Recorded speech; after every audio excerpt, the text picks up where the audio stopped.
शिक्षार्थियों नमस्कार। NIOS के स्टूडियो में आपका स्वागत है।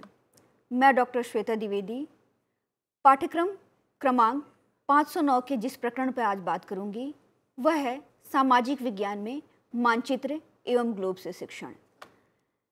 इस क्रम में हम पहले देखेंगे कि मानचित्र कहते किसे हैं। उसके पश्चात हम देखेंगे कि मानचित्र के लिए कौन कौन सी चीज़ें आवश्यक हैं। मानचित्र के प्रयोग पर बात करेंगे, मानचित्रों के प्रकार की बात करेंगे, मानचित्र के कक्षा में उपयोग में लाने में कौन कौन सी सावधानियां हमें बरतनी हैं उनके बारे में बात करेंगे, मानचित्रों से क्या लाभ हैं इनके बारे में बात करेंगे। तत्पश्चात हम ग्लोब की परिभाषा पर बात करेंगे कि ग्लोब कहते किसे हैं, ग्लोब के प्रकार की बात करेंगे, ग्लोब के उपयोग में अपनाई जाने वाली सावधानियों पर बात करेंगे और ग्लोब के द्वारा शिक्षण किए जाने से क्या लाभ होते हैं उनके बारे में बात करते हैं। तो आज की चर्चा शुरू करते हैं। सबसे पहले देखते हैं कि मानचित्र किसे कहते हैं। तो जो मानचित्र है वह उचित संकेत, मापक, दिशा प्रदर्शक, अक्षांश देशांतर रेखा जालक तथा उपयुक्त प्रक्षेप पर आधारित एक स्थिति दर्शक चित्र होता है। सामाजिक विज्ञान शिक्षण में विभिन्न चित्रों अथवा बड़े चित्रों का अत्यंत महत्व है। वास्तव में बिना मानचित्रों के प्रयोग के सामाजिक विज्ञान की शिक्षा अर्थहीन, अपूर्ण तथा अधूरी है। सामाजिक विज्ञान की अधिकांश विषय सामग्री तथा अध्ययन मानचित्रों पर आधारित है। मानचित्र अगर हम देखें तो भूगोल जो शिक्षण है उसका प्राण है। भूगोल का शिक्षण मानचित्र के बिना नहीं किया जा सकता है और भूगोल की जो यह उन्नति हुई है वह मानचित्रों के प्रयोग के द्वारा ही हुई है। तो हम ये कह सकते हैं कि सामाजिक विज्ञान के अध्ययन में मानचित्र जो हैं वह एक शक्तिशाली अस्त्र के समान है। इसकी सहायता से किसी स्थान की जो स्थिति है, प्राकृतिक दशा है, जलवायु तथा अन्य सभी जो भी भौगोलिक बातें हैं वो सारी चीज़ें सरलता से पढ़ाई जा सकती हैं और इसकी सहायता से विद्यार्थी जो हैं वह अपनी कल्पना के आधार पर तथ्यों को ग्रहण करते हैं और जिन तथ्यों को हमें विद्यार्थियों को पढ़ाना है, विशेष रूप से जिनका अध्ययन कराना है, उनके लिए हम मानचित्रों की सहायता ले सकते हैं। साथ ही तुलनात्मक अध्ययन में भी इन मानचित्रों का बहुत ही अधिक महत्व है और जब हमें भौगोलिक वर्णन का संक्षिप्त सारांश देना हो उसमें भी हम मानचित्रों की सहायता ले सकते हैं। और अगर हम मानचित्रों को देखें तो मानचित्रों से जो हमारी पूरी कक्षा है, जो संपूर्ण कक्षा है, वह मानचित्रों को एक साथ देख सकती है और उनका लाभ उठा सकती है। अब हम बात करते हैं कि किसी भी मानचित्र के लिए कौन कौन सी चीज़ें हैं या कौन कौन से तत्व हैं जो आवश्यक हैं और जिनके अभाव में कोई भी मानचित्र मानचित्र न होकर एक साधारण चित्र हो जाता है। तो इसमें सबसे पहला जो है वह संकेत है। मानचित्र में कोई भी चीज़ बहुत ही विस्तार से लिखना संभव नहीं है क्योंकि वह एक छोटा कागज़ का टुकड़ा होता है और इसके लिए विस्तार से लिखना संभव न हो पाने के कारण हम एक सांकेतिक भाषा का प्रयोग करते हैं। तो इस क्रम में हम कम से कम स्थान में अधिक से अधिक सूचना देने का प्रयास करते हैं और ये संकेतों के प्रयोग के द्वारा कम स्थान में अधिक सूचनाओं का जो है उनका प्रदर्शन कर पाना संभव हो पाता है। जैसे राजधानी, प्रमुख शहर, रेलवे स्टेशन, रेलवे लाइन, वायु मार्ग, जल मार्ग, नदी, झील, तालाब, डेल्टा, ये जो सारे जो भौगोलिक तत्व हैं या जो ये सारी चीज़ें हैं उनको हम दिखाने के लिए मानचित्र में अलग अलग संकेत चिन्हों का प्रयोग करते हैं दिए गए और जो उसके साथ ही हम संकेत सूचक देते हैं और इन संकेत सूचकों के सहायता से जो विद्यार्थी हैं वह हर एक संकेत के अर्थ को समझने का प्रयास करते हैं। दूसरा जो है किसी भी मानचित्र में जिसका होना आवश्यक है वह है मापक। तो भूतल की जो वास्तविक दूरी है उसको कागज़ पर जो उसी रूप में प्रदर्शित नहीं किया जा सकता है और भूतल की इस दूरी को कागज़ पर दिखाने के लिए, प्रदर्शित करने के लिए हमें मापक की आवश्यकता होती है। जो प्रत्येक वास्तविक इकाई दूरी के लिए हम एक काल्पनिक दूरी तय करते हैं। जैसे हम मान लेते हैं कि जो धरातल का 1 किलोमीटर है उसको मानचित्र पर हम 1 सेंटीमीटर से दिखाएंगे और इस तरह से उस मानचित्र का जो पैमाना है, जो मापक है, वह 1 किलोमीटर बराबर 1 सेंटीमीटर हो जाएगा। साथ ही हम दिशा प्रदर्शक किसी मानचित्र में रखना जरूरी होता है। हम दिशा प्रदर्शकों के माध्यम से दिशाओं को मानचित्र में प्रदर्शित करते हैं। तो सामान्य रूप से हम मानचित्र को दीवार पर लटकाकर विद्यार्थियों को दिखाते हैं और इसके ऊपर की ओर जो है वह उत्तर होता है, नीचे की ओर दक्षिण दिशा होती है। मानचित्र पर दिशा निर्देशक का संकेतक भी बना होता है, लेकिन सामान्य या वास्तविक उत्तर एवं पूर्व दिशाओं के साथ मानचित्र का तादात्म्य स्थापित करना अध्यापक के लिए आवश्यक होता है, ताकि विद्यार्थियों में कोई भ्रम ना रहे कि कौन सी दिशा मानचित्र में कहाँ पर है। और इसके साथ ही संकेतक वहाँ पे होना चाहिए दिशा प्रदर्शक से। साथ ही मानचित्र के लिए अक्षांश और देशांतर रेखा जालक जो हैं वो बहुत आवश्यक हैं। मानचित्र पर अक्षांश तथा देशांतर रेखा जो हैं उसके जालक बने होते हैं। यहाँ पे शिक्षक के द्वारा विद्यार्थियों को यह समझाने की आवश्यकता होती है कि यह काल्पनिक रेखाएं हैं और वास्तविकता में इन रेखाओं का कोई अस्तित्व नहीं है। फिर भी मानचित्र पर इनका अंकन आवश्यक है, ताकि इनके माध्यम से स्थानों की स्थिति को स्पष्ट किया जा सके। साथ ही इनकी सहायता से दूरी को ज्ञात किया जाता है। इनके आधार पर जलवायु का स्पष्टीकरण दिया जाता है। तो इनके लिए अक्षांश और देशांतर रेखा जाल किसी भी मानचित्र पर होना अत्यावश्यक है। साथ ही जो अगला है वो प्रक्षेप संबंधी विवरण है और बिना प्रक्षेपों के किसी भी मानचित्र का निर्माण नहीं हो सकता है।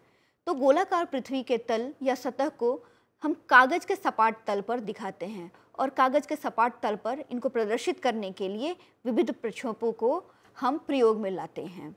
जैसे जो हमारे ध्रुवीय प्रक्षेप हैं उनकी सहायता से हम पृथ्वी के ध्रुवीय भागों को दिखाते हैं, और जबकि भूमध्य रेखीय जो क्षेत्र हैं उनकी सहायता से हम भूमध्य रेखा के जो क्षेत्र हैं उनको दिखाते हैं।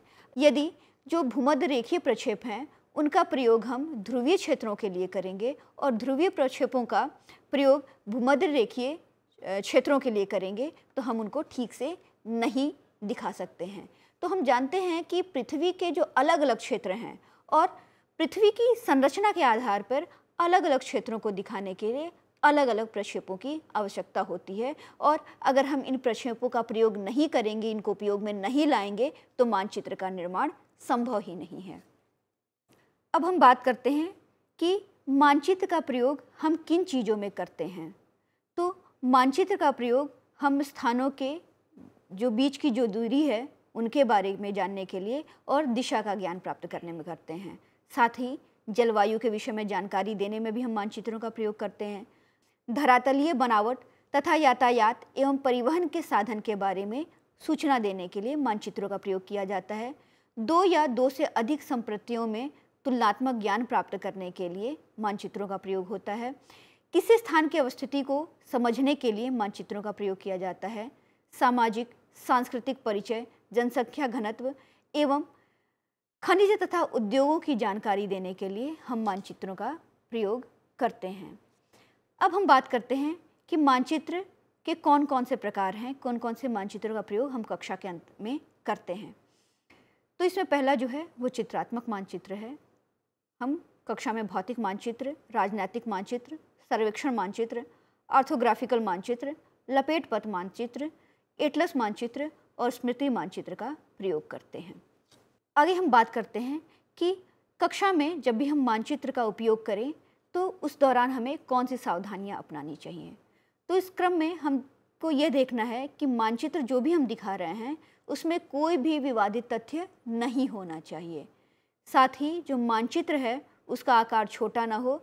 यदि मानचित्र का आकार जो है वो छोटा होगा तो जो विद्यार्थी हैं और उसमें मुख्य रूप से जो विद्यार्थी पीछे की बेंच पे बैठे हैं उन विद्यार्थियों को मानचित्र देखने में कठिनाई हो सकती है। मानचित्र में जो प्रयुक्त रंग हैं वह उपयुक्त हों तथा वो मान्य हों। जो रंग किसी निश्चित ऊंचाई और गहराई को प्रदर्शित करने के लिए राष्ट्रीय एटलस द्वारा मान्यता प्राप्त हैं उन्हीं रंगों का प्रयोग हमें मानचित्र में करना है। साथ ही मानचित्र पर दिशाबोधक, मापक एवं अक्षांश देशांतर रेखाजाल अवश्य होना चाहिए। इसके साथ ही जब भी हम कक्षा में मानचित्र का प्रदर्शन करें तो उस समय अध्यापकीय स्पष्टीकरण अवश्य दें। मानचित्र जो हैं वो स्पष्ट होने चाहिए और स्पष्ट के साथ साथ संक्षिप्त होने चाहिए। अनावश्यक तत्वों का समावेश मानचित्र में नहीं होना चाहिए। वितरणात्मक तथ्य जो हैं जैसे जनसंख्या, उपज, उत्पादन हो गए, उनके प्रदर्शन हेतु जो मानचित्र हैं उनमें संकेत अवश्य दिए गए हों। साथ ही प्राकृतिक मानचित्र में राजनीतिक विभाजन को नहीं दिखाया जाना चाहिए। साथ ही प्राकृतिक नाम से ही उसके तथ्यों का प्रदर्शन किया जाना चाहिए। मानचित्र जो है वो छात्रों का जो मानसिक स्तर है जो या उनका कक्षा का स्तर है उसके अनुकूल हो और मानचित्र में बहुत अधिक जटिलताएं नहीं होनी चाहिए। मानचित्र पढ़ाए जाने वाले जो समस्त तथ्य हैं जो को हम मानचित्र के माध्यम से पढ़ा रहे हैं वो उन सभी तथ्यों से संबंधित होने चाहिए, जैसे उत्पादन हो गया, व्यापार है, यातायात, संचार साधन, जलवायु, वनस्पति, इन सभी तथ्यों से संबंधित मानचित्र होने चाहिए। साथ ही मानचित्र का शुद्ध होना बहुत ही आवश्यक है। इसके अतिरिक्त जो मानचित्र हम कक्षा में प्रदर्शित करें वह मजबूत हो, यानी कि उस पर कपड़ा जो है और लकड़ी है वो ठीक से लगा हुआ हो और उसे टांगने के लिए उचित व्यवस्था हो। किसी भी तरह से कोई भी फटा हुआ, अस्पष्ट या असंतुलित जो मानचित्र है उसका हमें कक्षा में प्रदर्शन नहीं करना है, क्योंकि वह गलत संकल्पना विद्यार्थियों को दे सकता है। अब हम बात करते हैं कि मानचित्र से क्या लाभ होते हैं अगर हम मानचित्र का प्रयोग कक्ष में करते हैं। तो मानचित्र के द्वारा किसी भौगोलिक तथ्य का संबंधीकरण उस स्थान से हो जाता है, अतः विद्यार्थी जो हैं उसे अच्छी तरह से समझ पाते हैं। साथ ही दो या दो से अधिक स्थानों के मध्य यदि हमें तुलना करना हो तो इस क्रम में मानचित्र बहुत ही सहायक होता है। और यह जो तथ्य हैं जो तुलना के लिए, यह जलवायु हो सकता है या विकास का कोई भी चीज़ हो सकता है जहाँ पे हमें तुलना करना हो। साथ ही भौगोलिक तथ्यों को मानचित्र द्वारा अध्यापक जो है पुनः प्रस्तुत कर सकता है, उनका संक्षेपण कर सकता है और इन तथ्यों का स्थायीकरण जो है वो किया जा सकता है विद्यार्थियों में। इसके अलावा मानचित्र जो है विद्यार्थियों के ध्यानाकर्षण एवं अवधान को बनाए रखने में सहायक होता है, जिससे कक्षा में जो अनुशासन संबंधी समस्या है वह अपने आप ही खत्म हो जाती है, वो समाप्त हो जाती है। साथ ही मानचित्र पर आधारित जो विभिन्न प्रकार के प्रश्न हैं वह कक्ष में पूछे जा सकते हैं और इनके परिणाम स्वरूप छात्रों में तर्क प्रवृत्ति का विकास होता है। वो तर्क कर पाते हैं, वे कार्य कारण संबंध को विश्लेषित करने में सफल हो पाते हैं। इसके अलावा जो मानचित्र है वह किसी क्षेत्र की स्थिति, क्षेत्रफल, लंबाई, चौड़ाई, प्राकृतिक दृश्य, जलवायु, वनस्पति जैसे सूचनाओं को सुनकर मात्र कल्पना करने से बचाता है और एक उसके लिए मूर्त रूप देने का प्रयास करता है और इसके द्वारा विद्यार्थी उन चीज़ों को, उन तथ्यों को आसानी से समझ पाते हैं। साथ ही जो विश्व में जो विभिन्न देश हैं उन देशों का राजनीतिक जो सीमांकन या हम विभाजन कह लें, उनको मानचित्र द्वारा ही स्पष्ट किया जा सकता है, उसके अलावा कोई और उपाय नहीं है। इसके साथ ही मानचित्र पाठन से छात्रों में सूक्ष्म निरीक्षण क्षमता का विकास हो पाता है। मानचित्र उपज, उत्पादन एवं अन्य वितरणात्मक पक्ष को स्पष्ट करने में सहायक होता है। किसी भी प्रदेश के राजनीतिक, सामाजिक और आर्थिक परिवर्तन को व्यक्त करने के लिए जो एकमात्र साधन और माध्यम यह मानचित्र है। अब हम बात करेंगे मानचित्र के पश्चात ग्लोब के विषय में कि ग्लोब क्या है। तो ग्लोब जो है वह शिक्षण अधिगम प्रक्रिया में एक प्रमुख सहायक सामग्री है। इसे पृथ्वी का सबसे उत्तम प्रतिनिधित्व करने वाला शिक्षण अधिगम सहायक सामग्री कहा जाता है, क्योंकि भू आकृति को यह अधिक सही रूप से स्पष्ट करने में सक्षम होता है। प्रक्षेपों की अपनी कुछ सीमाएं हैं और प्रक्षेपों की इन सीमाओं की वजह से विभिन्न भू क्षेत्रों के आकार एवं क्षेत्रफलगत अशुद्धियों को दूर करने में जो ग्लोब है वह सक्षम होता है और इस कारण से इसे अधिक उपयोगी माना जाता है। अगर हम उदाहरण के तौर पर देखें तो मानचित्र की अगर बात करें तो मर्केटर प्रक्षेप के आधार पर अगर कोई मानचित्र बना है तो उसमें ग्रीनलैंड का जो आकार है वह एक महाद्वीप के आकार से भी बड़ा हो जाता है। अब हम बात करते हैं ग्लोब के प्रकार, और ग्लोब के ये प्रकार जो हैं इसके बारे में सबसे पहले हम उपयोगिता के आधार पे कि किस प्रकार से हम उपयोग में लाते हैं उसके आधार पे ग्लोब के कौन कौन से प्रकार हैं। इसमें पहला है स्लेट ग्लोब और यह स्लेट का बना होता है, जिसके कारण से हम इसे स्लेट ग्लोब कहते हैं। यह काले रंग का होता है और यह जल स्थल वितरण और अक्षांश देशांतर को समझने में सहायता करता है। अक्षांश देशांतर रेखांकन के लिए हम एक बहुत काफ़ी बड़े ग्लोब को प्रयोग में लाते हैं, जिस पर बिंदु बने होते हैं और चौक की सहायता से हम इससे संबंधित जो रेखाएं हैं उनको खींचते हैं। और स्लेट ग्लोब के द्वारा हम यह भी समझते हैं कि हम क्यों कहते हैं कि ये अक्षांश और देशांतर रेखाएं जो हैं वह काल्पनिक हैं। वास्तविकता में पृथ्वी पर ऐसी कोई रेखा, कोई भी लकीर नहीं पाई जाती है।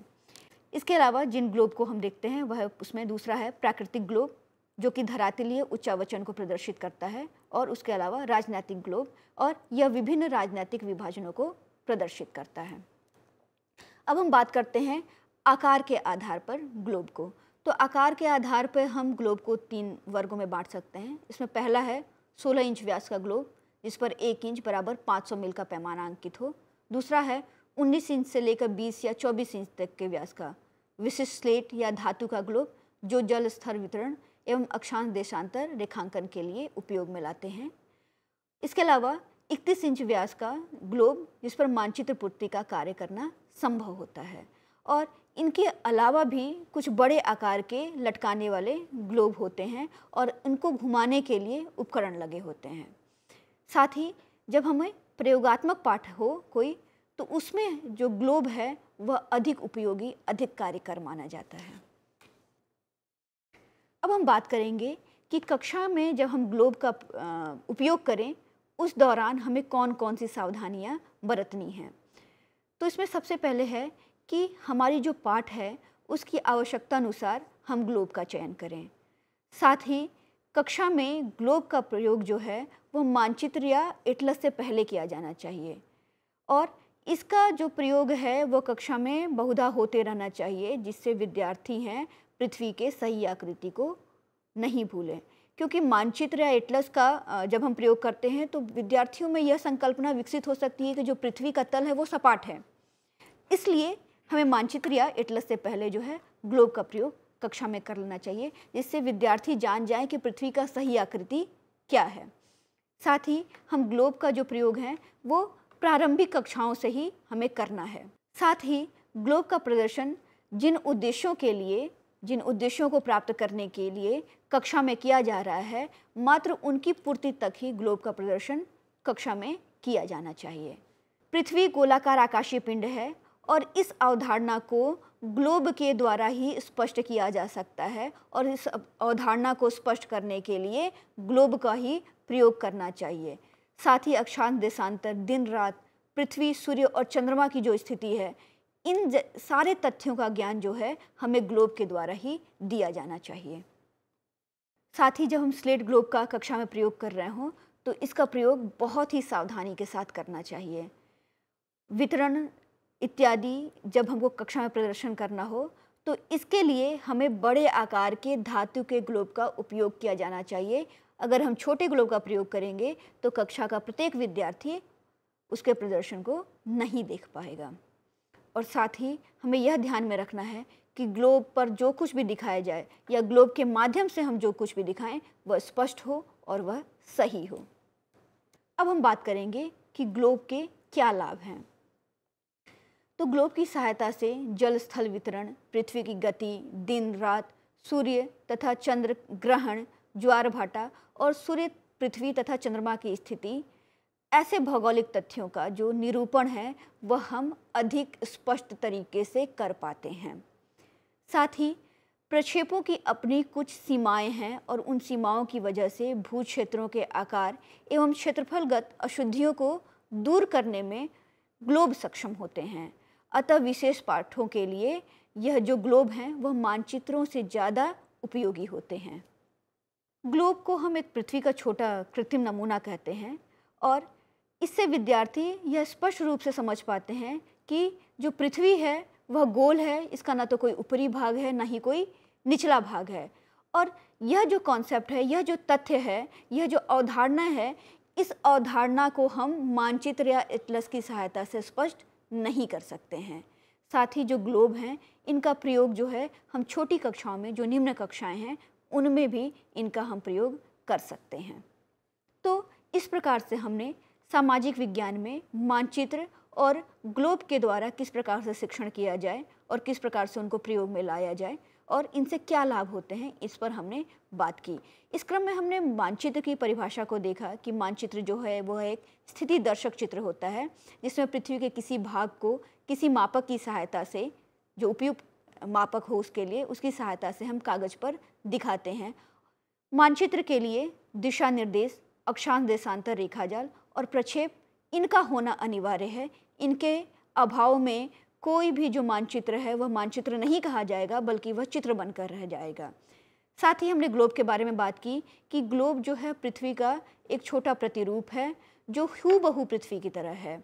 इसके अतिरिक्त हमने कक्षा में मानचित्र और ग्लोब का उपयोग किस प्रकार किया जाए इसके बारे में बात की, और यहाँ पे हमने यह देखा कि जो ग्लोब और मानचित्र हैं वह एक दूसरे के पूरक के रूप में कार्य करते हैं। जहाँ पे मानचित्र असफल होता है वहाँ पे हम ग्लोब का प्रयोग करते हैं, और ग्लोब पर भी सब कुछ दिखाना संभव नहीं है, और इस क्रम में हम मानचित्रों का प्रयोग करते हैं। ग्लोब जो है वो पृथ्वी की सही आकृति को सही रूप में प्रदर्शित करता है। वहीं पृथ्वी का कोई छोटा सा हिस्सा ग्लोब के द्वारा, जैसा हमने बात की, हम नहीं दिखा सकते हैं। और मानचित्र के द्वारा, जैसा हमने कहा कि जो हमारी पृथ्वी की जो आकृति है वह गोल है, जिसे हम बोलते हैं जियोइड शेप की बात करते हैं, वह हम मानचित्र के द्वारा कभी भी प्रदर्शित नहीं कर सकते हैं। और तो इस क्रम में हम किस तरह से ग्लोब और मानचित्र को एक दूसरे के साथ पूरक के रूप में प्रयोग कर सकते हैं, यह हमें अध्यापक के रूप में समझना होगा। आज की कक्षा के लिए बस इतना ही। फिर से हम अगली चर्चा में मिलेंगे। धन्यवाद।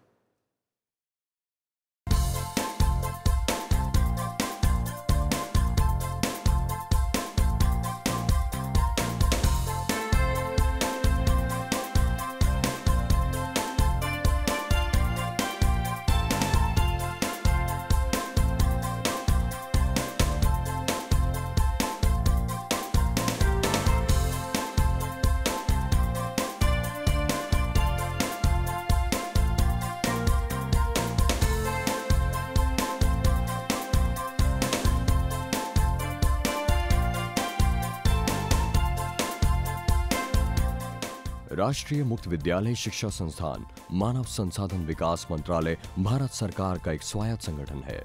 67वां गणतंत्र दिवस NIOS के लिए विशेष आयोजन का साक्षी रहा।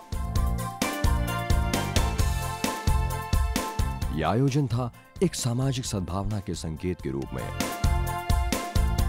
माननीय मानव संसाधन विकास मंत्री श्रीमती स्मृति जुबीन ईरानी ने दिव्यांगों को आमंत्रित किया गणतंत्र दिवस 26 जनवरी 2016 के परेड में सम्मिलित होने के लिए और इसके अवलोकन के लिए। मेरा NIOS से विशेष निवेदन है, 26 जनवरी को NIOS के सौजन्य से ये स्पेशल विद्यार्थी विशेष रूप से दिल्ली आए और गणतंत्र दिवस की परेड में शामिल हों, उस परेड को स्वयं देखें। दिल्ली आएंगे? आना होगा ना सबका?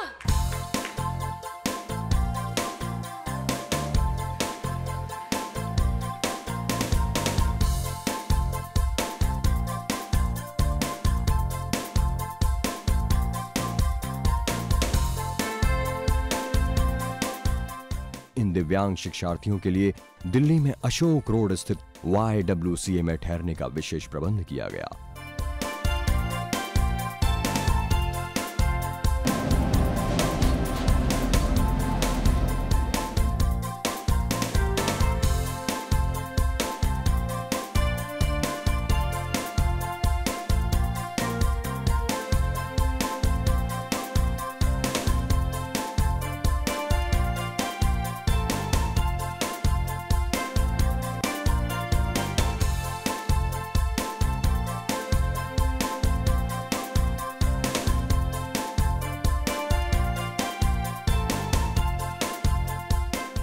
NIOS द्वारा इन दिव्यांग शिक्षार्थियों को राजघाट दिल्ली, NIOS मुख्यालय और आगरा भ्रमण के विशेष प्रबंध भी किए गए।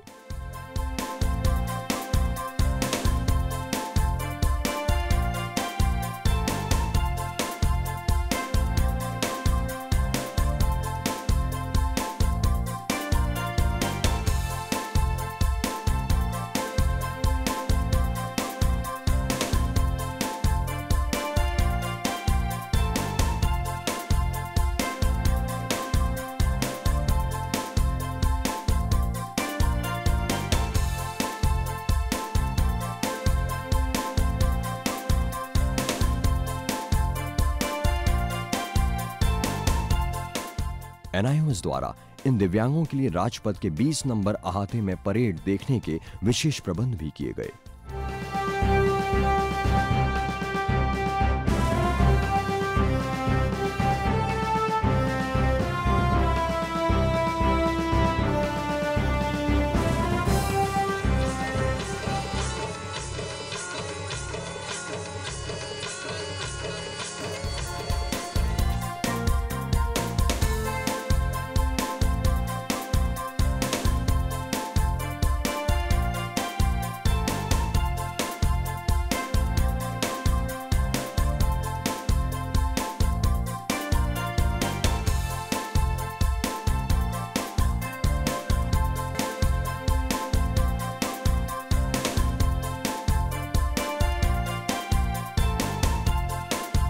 समस्याओं का इलाज शायद सिर्फ हमारे पास। NIOS NIOS। पढ़ना लिखना सीखो ओ मेहनत करने वालों, पढ़ना लिखना सीखो ओ भूख से मरने वालों। दूर दराज क्षेत्रों से आए इन दिव्यांग शिक्षार्थियों के चेहरों की रौनक और आंखों की चमक से खुशी और सौहार्द साफ सी झलकती दिख रही है। NIOS के थ्रू हम लोगों को ये मौका मिला है कि हम लोग आगरा और दिल्ली की सैर कर सकें। इस एक्सपीरियंस से हमारे बच्चे बहुत ही एक्साइटेड और खुश हैं और हमारी पूरी टीम मेंबर, हमारे प्रिंसिपल सर, सभी को ये मौका बहुत अच्छा लगा है और वो लोग सब खुश हैं। अच्छा, एक बात बताइए, हमने किसी ने सुना कि आप मोदी जी से बहुत पास से मिले क्या? पहली बार मोदी ऐसे कर रहे थे? कितने पास थे? दूर थे? पास थे? ये ऐसे हैं? आपको बोला आंखों में देखा क्या? आंखों में देखा क्या? आंखों में देखा। ये इंटरनेशनल टेबल टेनिस खिलाड़ी है। इन्होंने जहाँ गई है वो इंडोनेशिया गई है, जापान से खेल के आई है और इंडिया में कई एक जगह पे खेली है। तो वो अपना सारा एक्सपीरियंस ये साइन लैंग्वेज के द्वारा बताई है कि हम हर जगह पे जा रहे हैं और खेल रहे हैं। मैं बहुत खुश हूँ। मतलब यहाँ आने के बाद लगता है कुछ और अलग ज़िंदगी मिल गया। हमारे पेरेंट्स भी नहीं सोच सकते थे कि हमको ऐसा कुछ मिलने वाला है यहाँ, इसलिए मैं NIOS की बहुत ज़्यादा शुक्रगुजार हूँ और मैं इनसे हमारी एक रिक्वेस्ट है कि वो हमें और ऊंचा तक ले जाएं और जहाँ तक हमसे होगा मेहनत करना, हम मेहनत करने में से पीछे नहीं हटेंगे। हमें दिल्ली आने में बहुत अच्छा लगा।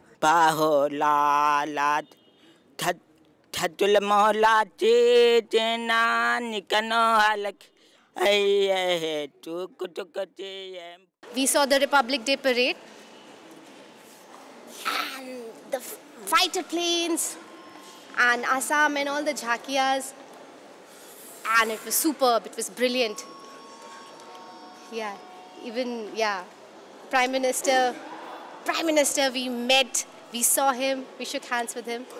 Now the third day, NIOS chairman office we have visited and we've met the chairman. And how do you feel? It was all good, right? Yeah, all of them are very thankful to NIOS for all the support that they do. Thank you. NIOS के लिए ये सौभाग्य की बात है कि इतने सारे बच्चे जो दिव्यांग हैं वो यहाँ आए और इसकी शोभा बढ़ाए। कई बच्चों ने ये कहा कि उनके लिए सौभाग्य का अवसर था, लेकिन मेरा ऐसा मानना है कि NIOS के लिए ये सौभाग्य का अवसर था कि ये बच्चे समय निकाल पाए, इतनी कठिनाइयों के बावजूद यहाँ आए और इतने प्रसन्न हैं कि अपनी संस्था में वो आए हैं। NIOS प्रतिबद्ध है समाज के दिव्यांगों के प्रति गुणवत्ता परक शिक्षा प्रदान करने की दिशा में।